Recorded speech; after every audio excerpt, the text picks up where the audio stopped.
एक इम्पॉर्टेंट चीज़ है मनी वास्तु पे, वो है विंड चाइम्स। जैसे हम विंड चाइम्स लगाते हैं, उनकी आवाज़ बहुत ही मेलोडियस साउंड आता है उनमें से। वो बताते हैं working of air element.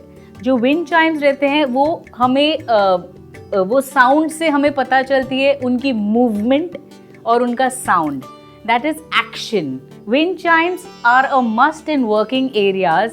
Suppose even if you have a small working area, आपने विंड चाइम लगा दिया, अपने घर पे विंड चाइम लगा दिया, उससे एनर्जी फ्लो होती है, उससे एनर्जी दिखती है हमें। जैसे विंड चाइम शेक होता है और उसकी मूवमेंट होती है, you get that sound, that movement, so that is called energy.